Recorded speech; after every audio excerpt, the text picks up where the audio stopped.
Bismillahirrahmanirrahim. Assalamualaikum warahmatullahi wabarakatuh. Selamat pagi anak-anakku sekalian. Senang sekali pada pagi hari ini bisa berjumpa kembali dengan kalian semua. Semoga kita semua selalu berada dalam lindungan Allah Subhanahu wa Ta'ala.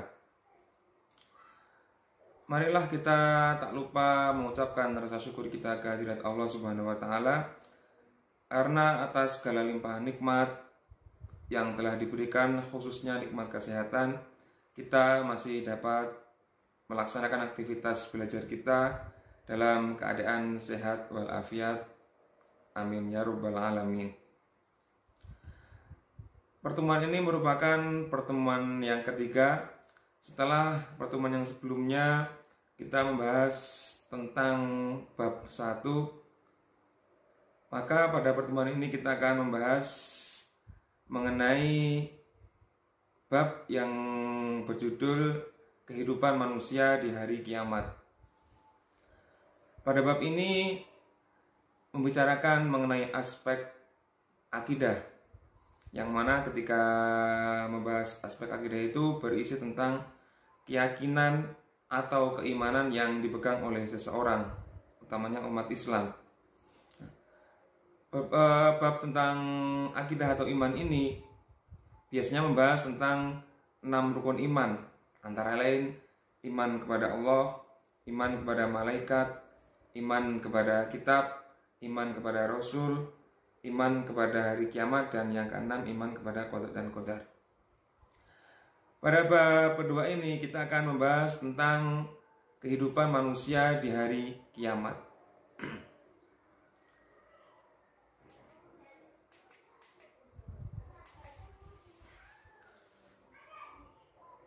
Membahas tentang hari kiamat, tentu saja hal ini sudah tidak asing lagi di telinga anak-anakku sekalian. Pasti anak-anak telah mendengar kata hari kiamat atau hari akhir sejak kecil. Namun apakah anak-anak sekalian tahu dan mengerti apa sih hari kiamat itu? Seperti apa peristiwa di hari kiamat itu? Apa tanda-tandanya dan bagaimana kejadiannya? Maka kita akan coba bahas tuntas di pertemuan ini. Kiamat. Kiamat adalah peristiwa yang sangat menakutkan bagi kebanyakan manusia. Peristiwa yang sangat dahsyat di muka bumi ini akan terjadi dan itu pasti. Banyak orang yang mereka-reka atau meramalkan akan terjadinya hari kiamat. Seperti halnya di beberapa tahun lalu ada perusahaan perfilman barat yang membuat film mengenai hari kiamat yang judulnya 2012. Kemudian ada juga beberapa orang yang meramalkan akan terjadi hari kiamat. Menurut Al-Quran, tidak seorang pun tahu kapan terjadinya hari kiamat. Peristiwa itu bisa terjadi secara mendadak dan tanpa bisa diduga sebelumnya. Banyak kejadian yang aneh-aneh, bencana alam yang datang tiba-tiba tanpa diketahui sebelumnya, seperti halnya bencana tsunami Aceh, kemudian bencana tsunami di Jepang, gempa bumi yang menghancurkan Bantul di Yogyakarta, dan yang lain sebagainya. Semua itu terjadi dengan tanpa ada seorang pun yang tahu.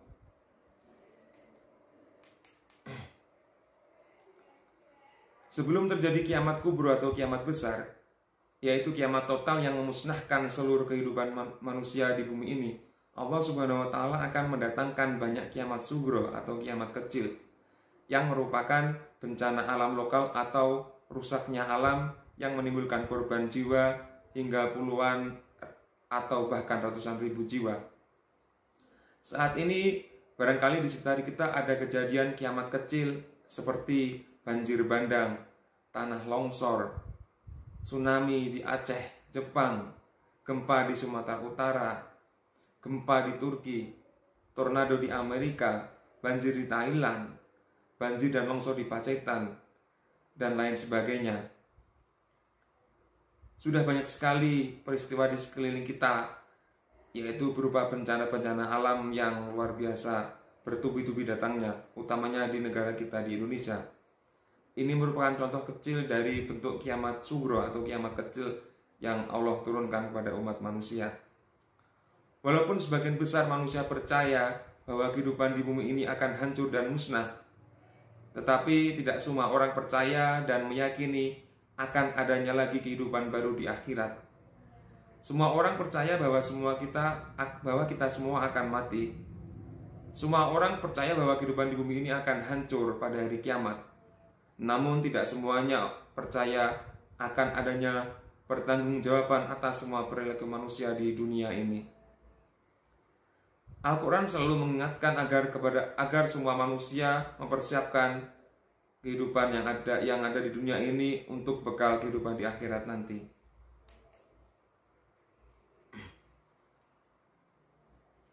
Beriman pada hari akhir merupakan bagian dari rukun iman yang wajib diyakini seorang muslim.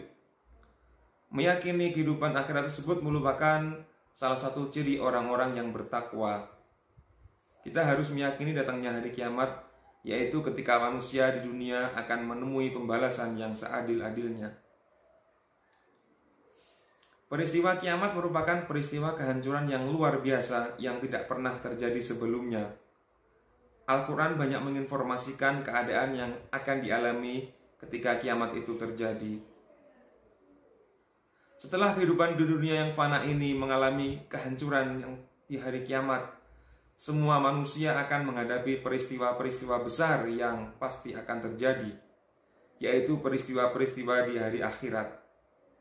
Pembalasan yang seadil-adilnya dari Allah Subhanahu wa Ta'ala atas perbuatan baik maupun perbuatan buruk manusia ketika hidup di dunia akan dijumpai di hari kiamat, sebagaimana firman Allah Subhanahu wa Ta'ala.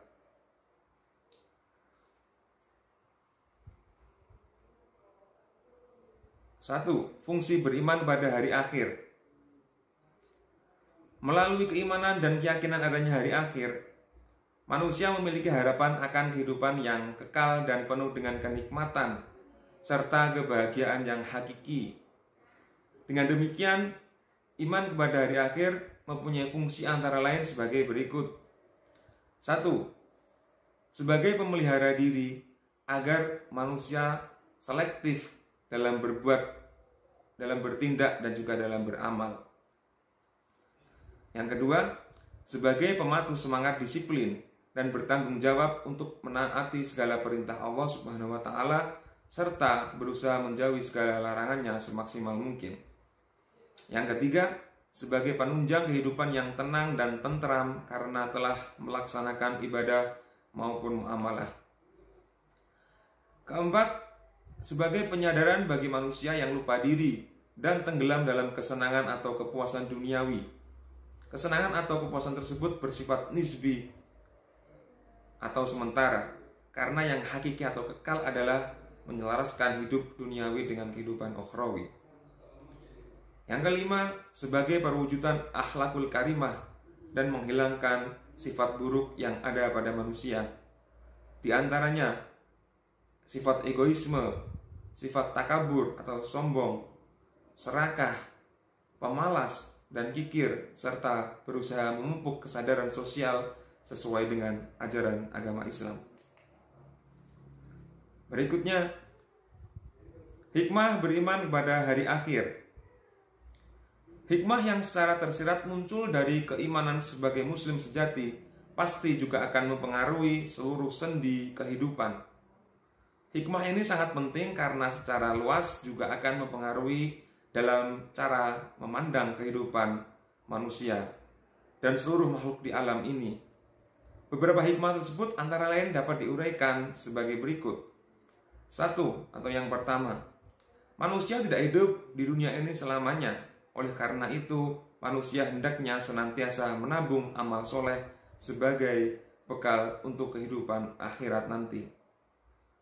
Yang kedua, manusia tidak boleh berlaku sewenang-wenang selama hidup di dunia, karena segala amal perbuatan pasti akan mendapat balasannya di akhirat kelak tanpa terkecuali. Yang keempat, kaum mukmin harus selalu ingat bahwa hari kiamat pasti akan terjadi, dan kita harus senantiasa siap setiap saat menghadapi kedatangannya. Yang kelima, iman pada hari akhir akan membuat kita memahami akan arti dan tujuan hidup di dunia. Dengan memahami hal tersebut, kita tidak akan pernah kehilangan arah dan dapat memelihara sikap hidup yang positif serta optimis. Yang terakhir, dengan beriman pada hari akhir, kita bisa menerima segala ketentuan Allah dengan ikhlas. Allah tidak pernah menciptakan segala sesuatu dengan sia-sia. Oleh karena itu, kita harus yakin bahwa setiap manusia memiliki misi dan tujuan dalam kehidupannya, serta akan mendapat ganjaran atas usahanya tersebut. Selanjutnya, macam-macam hari kiamat. Anak-anak harus tahu bahwa kiamat itu mempunyai dua macam, atau ada dua macam. Yang di awal tadi sudah Pak Faisal sebut. Yang pertama yaitu kiamat sugro atau kiamat kecil. Kiamat sugro adalah berakhirnya kehidupan semua makhluk yang bernyawa dalam skala kecil atau area wilayah kecil. Contohnya kematian. Setiap manusia pasti akan mengalami kematian sebagaimana firman Allah Subhanahu wa taala. A'udzubillahi minasyaitonirrajim. Kullu nafsin dha'iqatul maut wa innama tuwaffawna ujurakum yaumal qiyamah. Tiap-tiap yang bernyawa pasti akan mengalami kematian, dan sesungguhnya pahala kamu akan disempurnakan pada hari kiamat. Quran Surat Al-Imran ayat 185. Apabila kita perhatikan ayat-ayat tersebut, semua makhluk termasuk manusia akan mengalami kebinasaan. Hal yang harus kita sadari adalah bahwa tidak ada satu makhluk pun yang lolos dari kematian. Kematian juga tidak mengenal usia, tua, muda, anak-anak, dewasa, laki-laki, perempuan, sehat ataupun sakit. Apabila telah sampai ajalnya, tidak ada yang bisa mengundurkan atau mempercepatnya. Manusia yang mengalami kematian atau kiamat sugro sebelum datangnya hari kiamat akan berada di alam barzah. Alam barzah yaitu suatu tempat di antara dunia dan akhirat sebagai tempat berkumpulnya semua manusia yang telah meninggal dunia. Kemudian yang kedua, kiamat kubro atau biasa disebut dengan kiamat besar. Kiamat kubro adalah peristiwa yang amat besar karena pada saat itu dengan kudrat dan iradatnya Allah, alam semesta beserta isinya akan hancur binasa berkeping-keping. Seluruh alam semesta, dunia dan seisinya, bahkan jagat raya, semuanya akan hancur. Kiamat kubro merupakan rahasia Allah Subhanahu wa taala dan akan datang dengan kehendaknya. Allah Subhanahu wa taala berfirman, A'udzubillahi minasyaitonirrajim. Ya ayyuhan nasu taqu rabbakum inna zalzalatas sa'ati syai'un 'adzim. Hai manusia, bertakwalah kepada Tuhanmu. Sesungguhnya kegoncangan pada hari kiamat itu adalah suatu kejadian yang amat besar atau dahsyat. Quran Surat Al-Hajj ayat 1. Dalam sebuah hadis dikisahkan bahwa malaikat Jibril berdialog dengan Rasulullah SAW yang isinya percakapan berisi tentang kapan terjadinya waktu kiamat. Qala matas sa'atu qala mal mas'ulu anha bi'alama minas sa'ili. Yang artinya, wahai Muhammad, kapankah akan terjadinya kiamat? Rasulullah menjawab, orang yang bertanya lebih tahu daripada orang yang ditanya. Hadis riwayat Bukhari.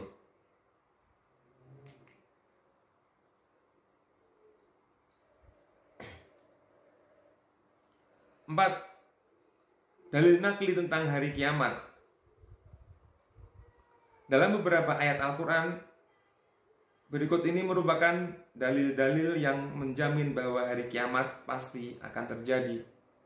Dengan adanya dalil-dalil ini, hendaknya semakin menambah keyakinan kita akan hari akhir dan menambah semangat dalam beramal kebajikan, karena segala amal perbuatan manusia pasti akan mendapatkan balasan yang setimpal. Dalil atau ayat yang pertama yaitu Quran Surat Al-Zalzalah ayat 1 dan 2. A'udzubillahi minasyaitonirrajim. Bismillahirrahmanirrahim.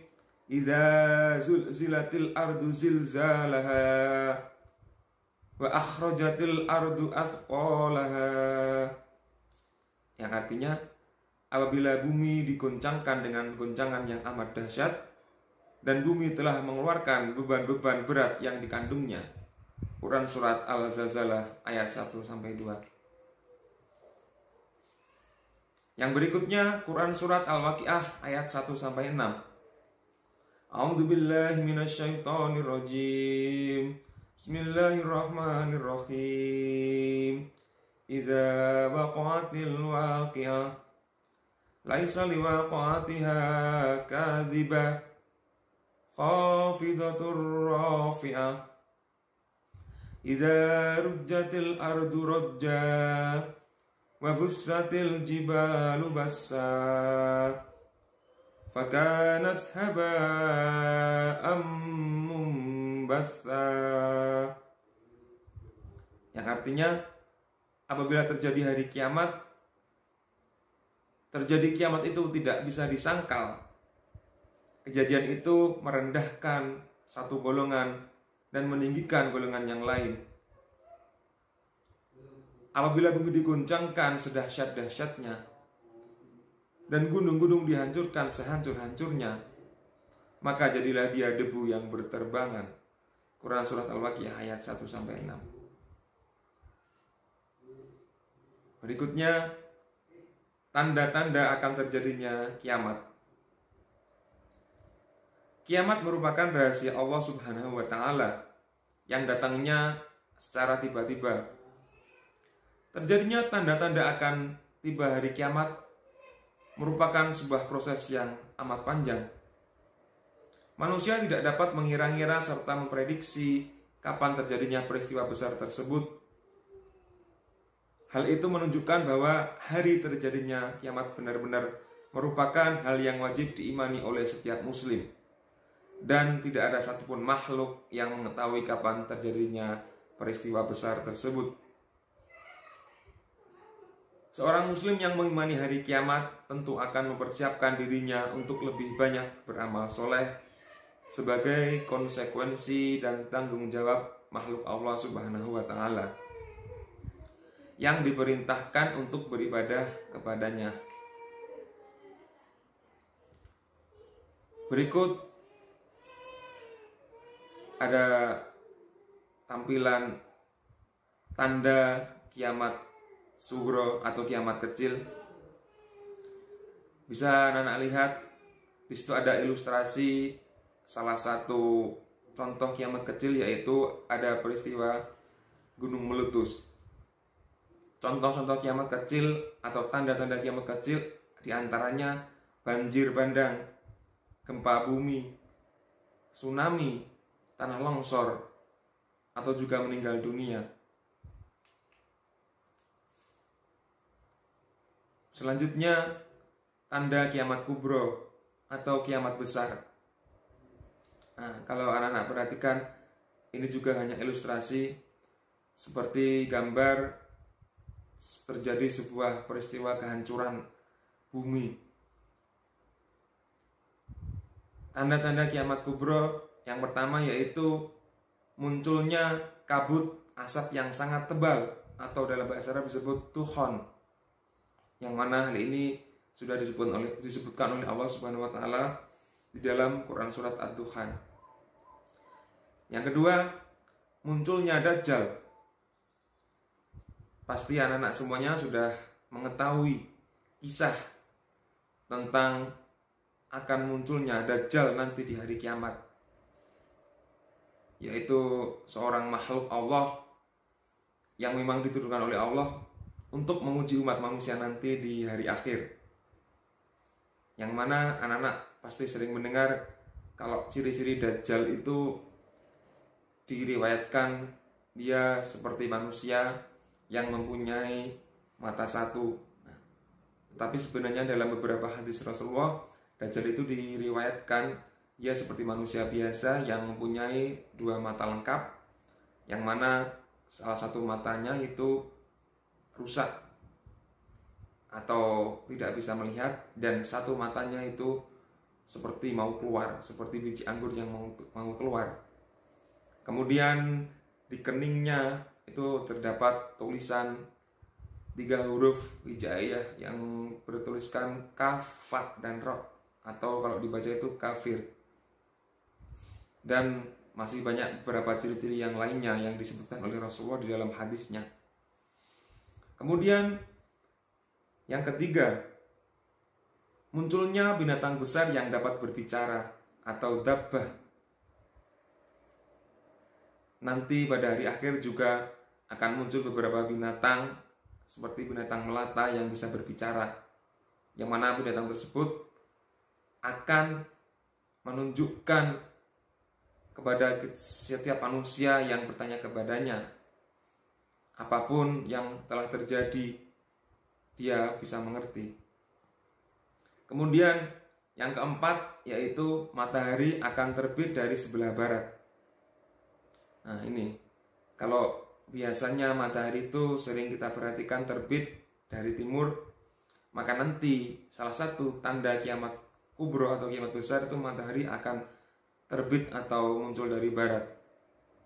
Nah, kalau sekarang mungkin belum ya. Jadi kalau anak-anak sudah suatu saat nanti melihat matahari muncul dari barat, nah itu berarti sudah siap-siap, sudah dekat waktu kiamat nanti. Kemudian yang kelima, yaitu keluarnya bangsa Ya'juj Ma'juj. Nah ini dikisahkan juga bahwasanya Ya'juj Ma'juj ini adalah sebuah bangsa atau sekelompok manusia yang luar biasa banyak, yang mana Ya'juj Ma'juj ini dikisahkan yaitu wujudnya sangat mengerikan, yaitu sebuah kaum atau bangsa yang nanti saat keluar akan menghancurkan apapun yang dilaluinya, akan memakan apapun yang dilaluinya. Menurut riwayat, Ya'juj Ma'juj ini untuk saat ini masih dipenjarakan oleh Allah di sebuah penjara di dalam sebuah gunung yang dulu kisahnya itu dipenjarakan oleh seorang raja yang bernama Raja Zulkarnain. Kemudian yang selanjutnya yang ke-6, yaitu turunnya Nabi Isa bin Maryam atau Nabi Isa alaihissalam. Nabi Isa alaihissalam nanti di hari akhir akan turun atau diutus oleh Allah untuk turun ke bumi, yaitu tidak lain adalah untuk membasmi atau membunuh Dajjal. Jadi kalau ada yang mengatakan Nabi Isa itu sudah mati, meninggal dunia, atau bahkan Nabi Isa itu disalib, itu sebuah kebohongan yang amat besar. Bahwasanya semua orang Islam atau kita semua meyakini bahwasanya Nabi Isa ini belum meninggal dunia atau belum mati, tetapi Allah Subhanahu wa taala telah mengangkat beliau ke sisi Allah, yang nanti juga akan diturunkan lagi pada hari kiamat untuk membunuh Dajjal. Kemudian yang ketujuh, adanya 3 gerhana di wilayah timur. Yang kedelapan, terjadi gerhana di barat. Lalu yang kesembilan, gerhana terjadi di Jazirah Arab atau di Semenanjung Arab. Semenanjung Arab itu wilayah Arab Saudi dan sekitarnya. Kemudian yang ke-10 yaitu adanya api yang muncul dari Yaman, kemudian menggiring manusia untuk menuju tempat berkumpul. Nah, ke-10 tanda ini adalah salah satu tanda-tanda hari kiamat kubro yang akan datang nanti.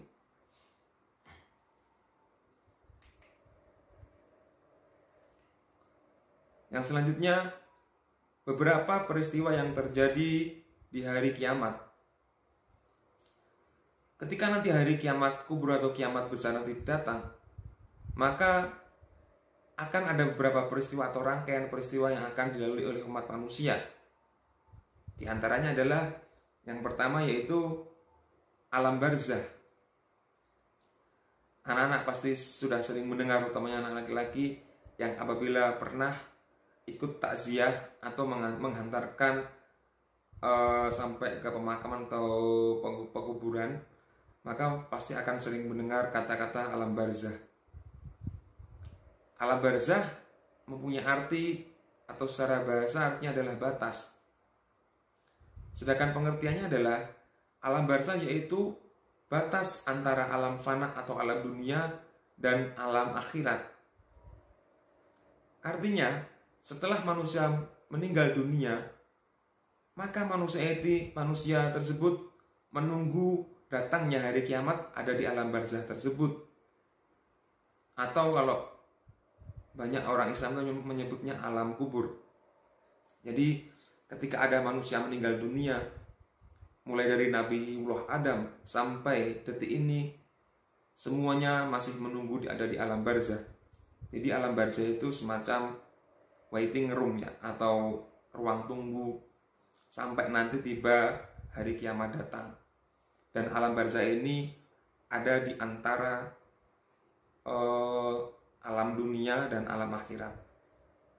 Kalau kita sebagai manusia, kita tidak mampu melihat atau mengetahui keberadaannya. Tapi kalau seluruh roh atau manusia yang sedang berada di alam barzah ini bisa melihat, kita semua melihat manusia yang ada di bumi ini.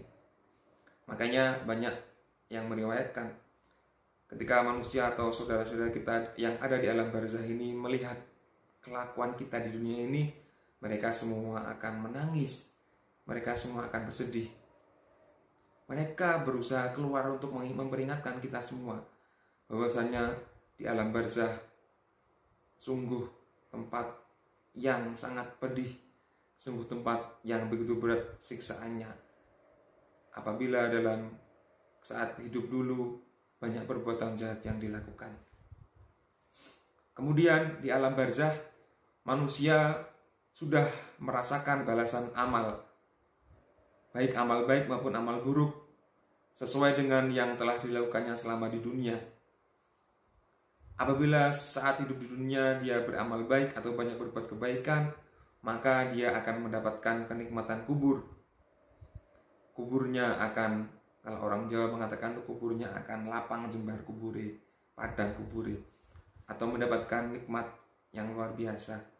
Begitu juga sebaliknya, ketika hidup di dunia dia banyak berbuat maksiat, banyak berbuat kejahatan, maka ketika di alam barzah atau di alam kubur, maka dia akan mendapatkan siksa yang pedih, akan disiksa, akan dihajar oleh malaikat. Makanya sebagai umat manusia, kita tidak bisa atau tidak mampu mendengar. Tetapi kalau binatang seperti ayam, kambing itu apabila mereka berdiri di dekat kuburan, binatang tersebut bisa mendengarnya. Ketika manusia dikubur, setelah para pelayat atau orang yang bertakziah itu meninggalkan kuburannya, maka manusia mulai didatangi oleh malaikat. Dan apabila dia amalnya buruk, maka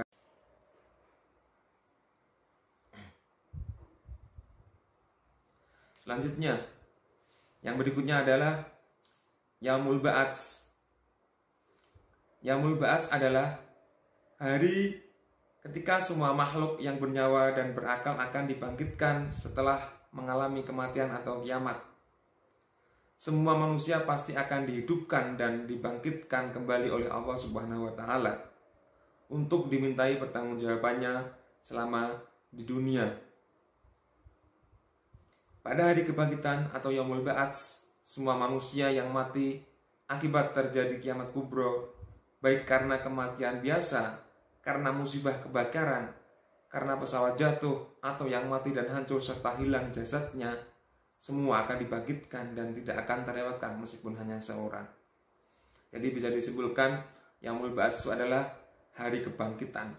Setelah manusia meninggal dunia, mulai dari Nabi Adam manusia pertama sampai nanti manusia terakhir, semuanya akan dibangkitkan pada peristiwa Yaumul Ba'ats ini.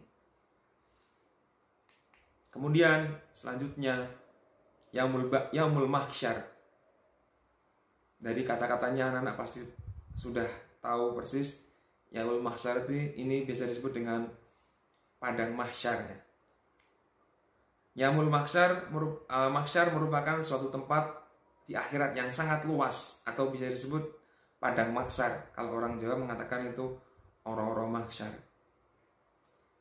Yaumul Mahsyar adalah Hari saat terjadinya peristiwa ketika semua makhluk, terutama manusia, dikumpulkan dan akan dihisap, serta diberi keputusan oleh Allah Subhanahu wa Ta'ala tentang semua amalan yang dikerjakan ketika hidup di dunia.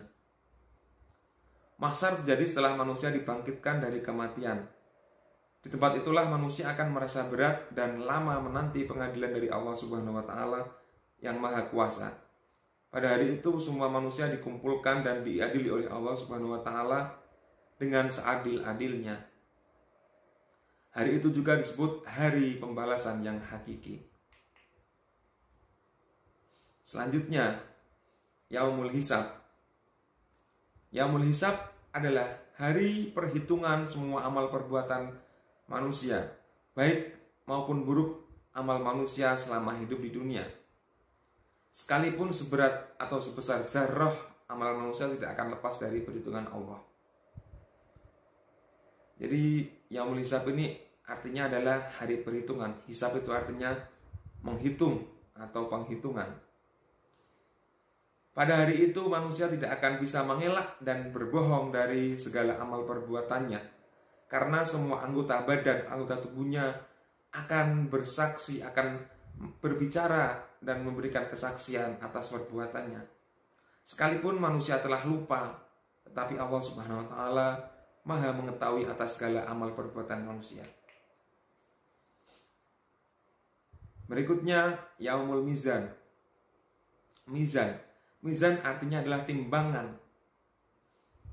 Yaumul Mizan adalah hari di mana setiap amal manusia akan ditimbang agar diketahui secara yakin dan pasti tentang amal baik dan amal buruknya. Perhitungan itu dilakukan dengan seadil-adilnya tanpa ditambah atau dikurangi sedikit pun. Jadi mizan itu adalah timbangan atau hari penimbangan amal kita. Nanti manusia akan ditimbang oleh Allah SWT apakah berat amal baiknya atau amal buruknya. Kalau amal baiknya berat amal baiknya, maka dia akan mendapatkan rapot yang akan diberikan atau catatan amal yang akan diberikan atau diterima dengan tangan kanannya. Sedangkan apabila ditimbang maka banyak atau berat amal buruknya, maka rapot atau catatannya akan diterima dengan tangan kirinya.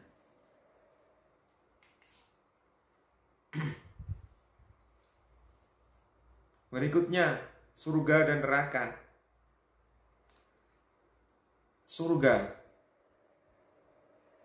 berbicara tentang surga, anak-anak pasti juga sudah banyak mengetahui definisi surga, apa atau gambaran seperti apa surga itu. Nah, surga adalah suatu tempat di mana segala kenikmatan hakiki disediakan oleh Allah Subhanahu wa Ta'ala, yaitu yang khusus untuk orang-orang yang beriman dan beramal soleh. Kenikmatan, keindahan, dan kemegahannya sulit digambarkan karena belum pernah dilihat oleh mata atau didengar oleh telinga manusia.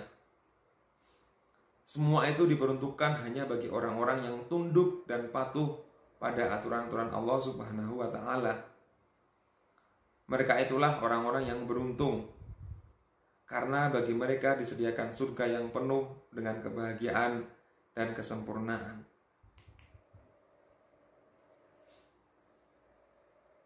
Nama-nama surga. Jadi surga ini juga mempunyai nama-nama dan tingkatan-tingkatan. Jadi nanti manusia ketika dia dimasukkan surga, maka akan disesuaikan dengan jumlah atau banyaknya amal kebaikannya.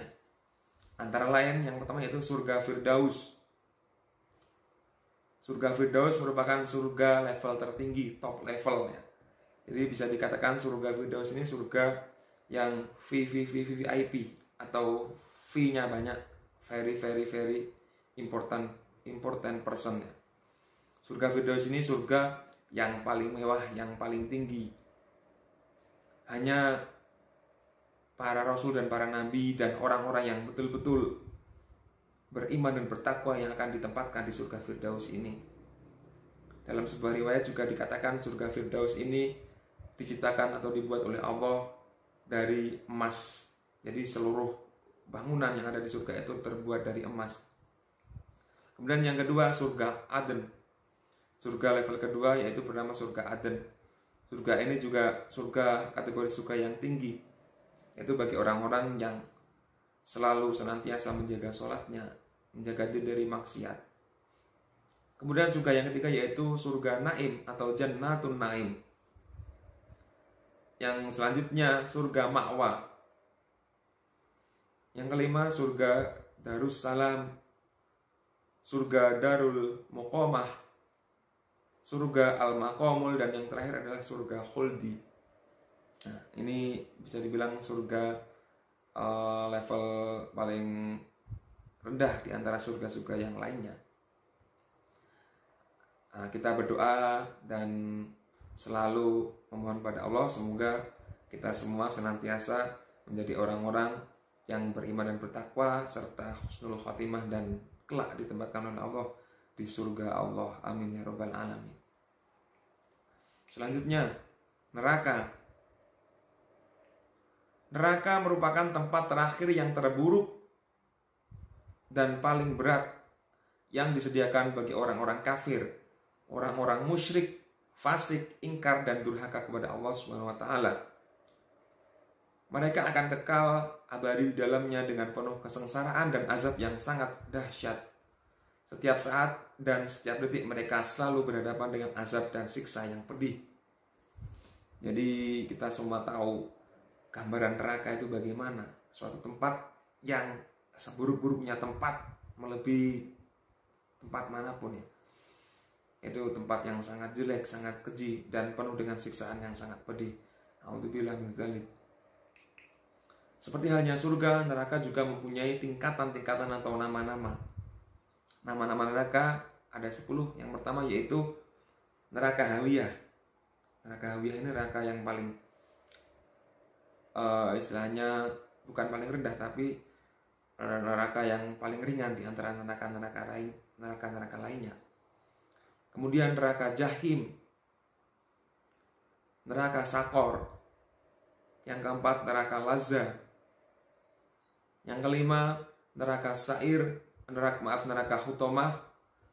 Selanjutnya neraka Sa'ir, neraka Wail, dan yang terakhir neraka Jahannam. Nah, ini neraka yang level tertinggi atau top levelnya neraka ini adalah bernama neraka Jahannam. Neraka ini adalah tempatnya orang-orang kafir, orang-orang musyrik, munafik, orang-orang yang selalu menyekutukan Allah Subhanahu wa Ta'ala, orang yang menyembah selain Allah, orang yang tidak mau menyembah Allah, orang-orang yang selalu berbuat maksiat. Nah, ini nanti akan ditempatkan oleh Allah di neraka Jahannam yang akan kekal di dalamnya. Naudzubillah min dzalik. Kemudian yang selanjutnya, perilaku cerminan iman kepada hari akhir. Tanpa menerapkan dalam kehidupan sehari-hari, keimanan pada hari akhir tidak akan mendapatkan nilai yang maksimal bagi seseorang atau manfaat bagi lingkungannya.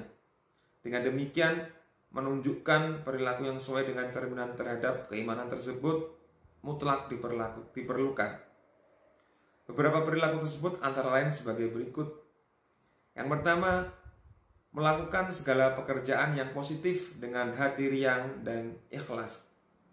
Jadi salah satu perbuatan yang mencerminkan kita itu beriman pada hari akhir, yang pertama yaitu melakukan segala pekerjaan yang positif atau yang baik dengan hati yang ikhlas.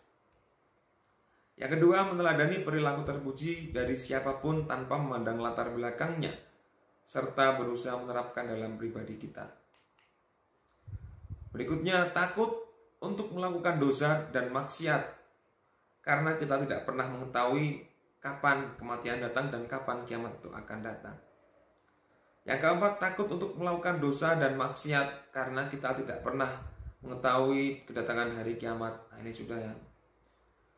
Berikutnya, mampu memilih prioritas pekerjaan yang memiliki lebih banyak manfaatnya dan bernilai ibadah.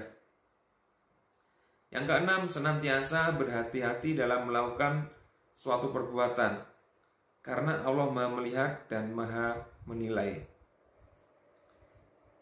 Yang ketujuh, takut untuk melakukan dosa dan kesalahan karena Allah tidak akan melewatkan penilaiannya sedikit pun.